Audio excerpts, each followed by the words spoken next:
Good morning students. बीडीएमएस शिक्षण संस्थान की ज्योग्राफी ऑनलाइन क्लास में सभी विद्यार्थियों का स्वागत। बच्चों, आज से जो पूर्व कक्षा थी उसमें हमने पढ़ा था नदियों की प्रतिरूप। हमारा टॉपिक रहेगा मानसून। भारत में मानसून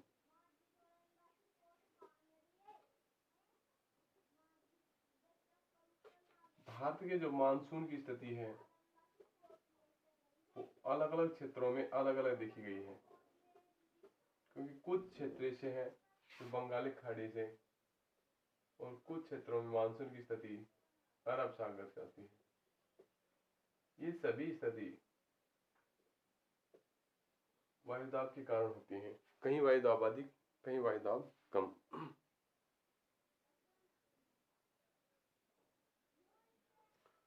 हाँ, मानसून शब्द, मानसून टॉपिक अपना मानसून। इसमें जानते हैं मानसून जो शब्द है उसकी उत्पत्ति अरबी भाषा के मोसिन शब्द से हुई है। किससे हुई है? अरबी भाषा के मोसिन शब्द से हुई है। ये कौन सी क्षेत्र की जलवायु के लिए किया गया है या कहां से आने वाले मानसून के लिए किया है? अरब सागर से आने वाले मानसून के लिए ये शब्द प्रयोग किया है। मानसून की उत्पत्ति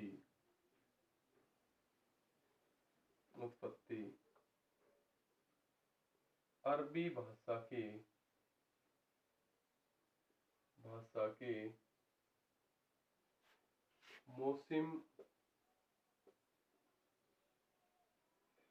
मोसिम शब्द से हुई है।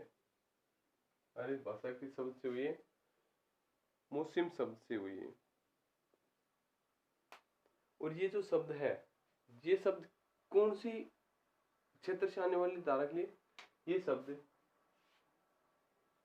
शब्द अरब सागर से आने वाले मानसून के लिए है। मानसून के लिए है पूछा जाता है। मानसून शब्द की उत्पत्ति किस भाषा से हुई है? अरबी भाषा। क्या है? मौसम। कहाँ के लिए है? अरब सागर की जो धाराएं हैं उसके लिए। धीरे धीरे स्थिति ये बनी कि सभी क्षेत्रों में, ग्लोब के सभी क्षेत्रों में इसे मानसून के रूप में जाना जाने लगा। मानसून की जो स्थिति है वो अलग अलग देखी गई है। भारतीय जो उपमहाद्वीप है, भारतीय उपमहाद्वीप में मानसून आने की दो प्रक्रिया है। एक तो अरब सागर से आने वाला मानसून और एक बंगाल की खाड़ी से आने वाला मानसून। अरब सागर से आने वाला मानसून की स्थिति अलग है और बंगाल खाड़ी से आने वाला मानसून की स्थिति अलग है। ये दोनों स्थितियां भारतीय मानसून को प्रभावित करती हैं। अब बात करते हैं अरब सागर से या बंगाल खाड़ी से किस स्थिति में आते हैं, किस स्थिति में नहीं आते हैं। मानसून की जो स्थिति है वो दो पवनों के रूप में, दक्षिण पश्चिम मानसून यानी अरब सागर से आने वाला मानसून या बंगाल खाड़ी से आने वाला मानसून, और एक जिसे ग्रीष्मकालीन मानसून की श्रेणी में रखा है। एक आता है उत्तर पूर्वी मानसून, जिसे शीतकालीन मानसून की श्रेणी में हम रखे हैं। तो हम बात करते हैं भारतीय उपमहाद्वीप में अरब सागर से और बंगाल की खाड़ी से,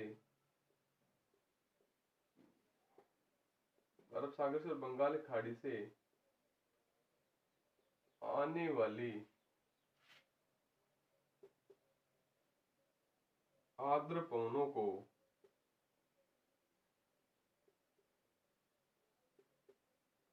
मानसून कहाँ है? इसे कहा है बंगाल खाड़ी और अरब सागर से आने वाली मानसून जो आर्द्र पवने हैं उसे मानसून कहा है। ये पवने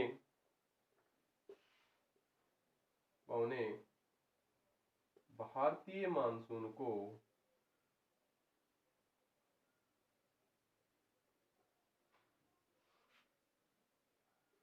प्रभावित करती हैं।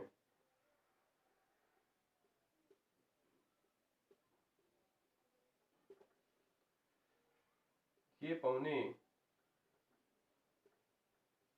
6 माह ग्रीष्मकालीन, मानसून और 6 माह शीतकालीन मानसून की श्रेणी में रखा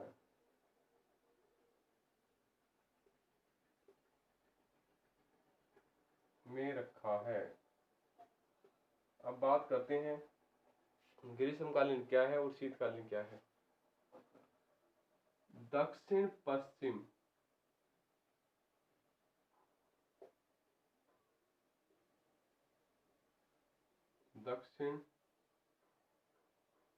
पश्चिम से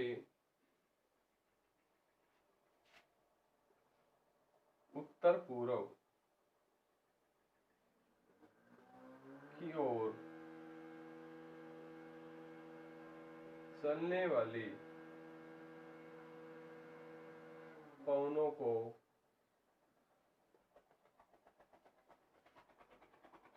ग्रीष्मकालीन और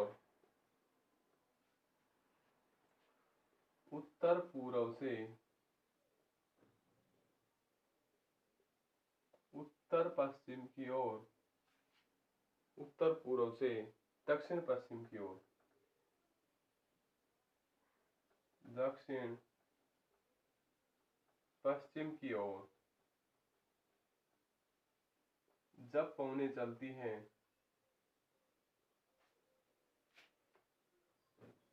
हैं तो शीतकालीन मानसून कहलाता है। ठीक है। जैसे जब पवनों की स्थिति होती है दक्षिण पश्चिम से यानी अरब सागर से और उत्तर पूर्व की ओर तो ग्रीष्मकालीन मानसून, और उत्तर पूर्व से जब पवनों की गति दक्षिण पश्चिम की ओर होती है तो शीतकालीन मानसून की श्रेणी में रखा है।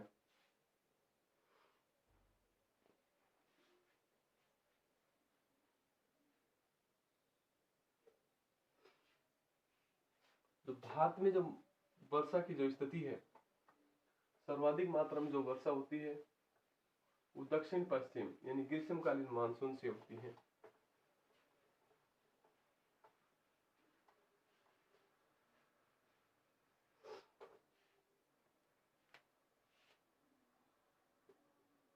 भारत में सर्वाधिक वर्षा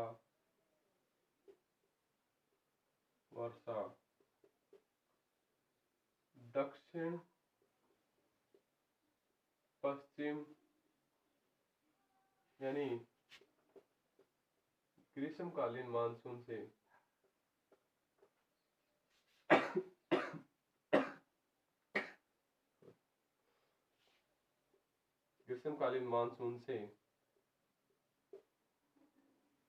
होती है जो 90% से अधिक होती है।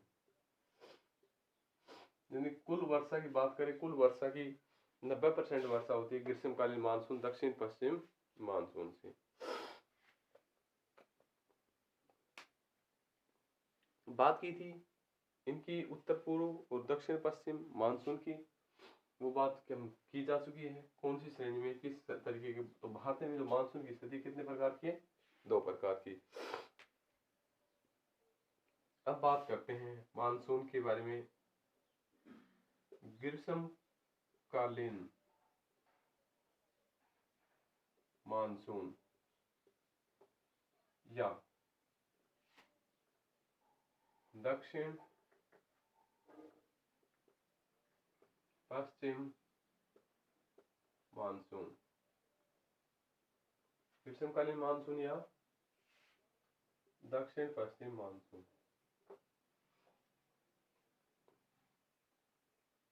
ग्रीष्मकालीन मानसून की स्थिति तब बनती है जब सूर्य की किरण कर्क रेखा पर सीधी चमकती, यानी जब सूर्य उत्तरायण होता है उस समय कर्क रेखा के आसपास का जो क्षेत्र है वो पूर्ण रूप से गर्म हो चुका होता है। वो गर्म हो जाने के कारण वहां उच्च तापमान हो जाता है। उच्च तापमान की स्थिति बन जाती है, बल्कि हिंद महासागर में तापमान कम रहता है। उसके अपेक्षा जो भारतीय उपमहाद्वीप स्थलीय भाग है या तिब्बत के भाग है वहां तापमान बढ़ जाता है। तापमान बढ़ने के कारण वहां वायुदाब कम हो जाता है और अरब सागर में वायुदाब की स्थिति उच्च बनी रहती है। तो पवनें उच्च वायुदाब से निम्न वायुदाब की ओर चलती हैं, दक्षिण पश्चिम से उत्तर पूर्व की ओर चलना प्रारंभ कर देती हैं।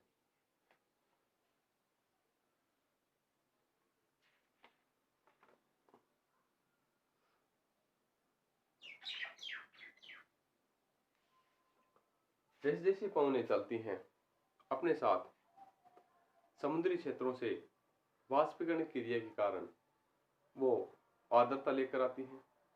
आर्द्रता तब लेके आती हैं भारतीय क्षेत्रों में जब प्रवेश करती हैं तो ये केरल के तट से होती हुई यानी पश्चिम घाट से होती हुई भारत में प्रवेश कर जाती हैं। और पश्चिमी घाट में सबसे पहले बात करें भारत में जो मानसून की स्थिति की, केरल में सबसे पहले आता है। और अगर करें द्वीपीय समूह से बात तो अंडमान निकोबार द्वीप में सबसे पहले आता है।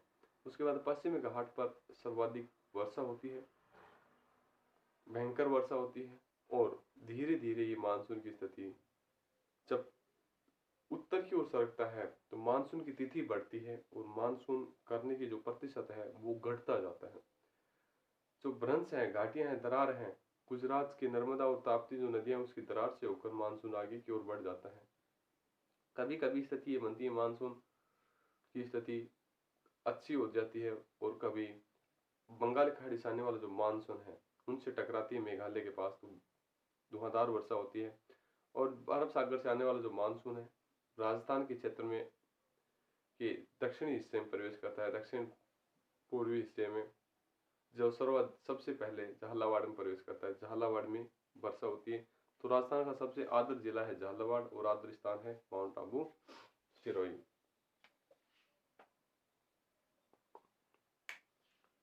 ये थी हमारी जो ग्रीष्मकालीन स्थितियों में ग्रीष्मकालीन मानसून की प्रभाव काफी देखा गया है। सर्वाधिक मात्रा में वर्षा होती है और ये वायुदाब के कारण होती है, उच्च वायुदाब या निम्न वायुदाब की स्थिति बन जाने के कारण। इसमें क्या होता है, जब ग्रीष्म काल में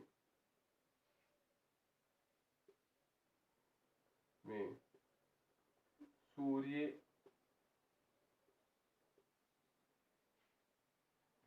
उत्तरी गोलार्ध में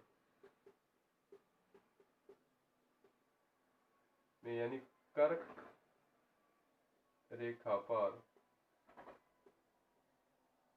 सीधा चमकता है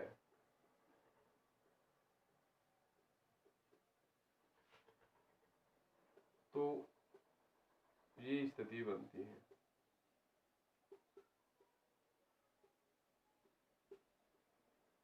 ठीक है।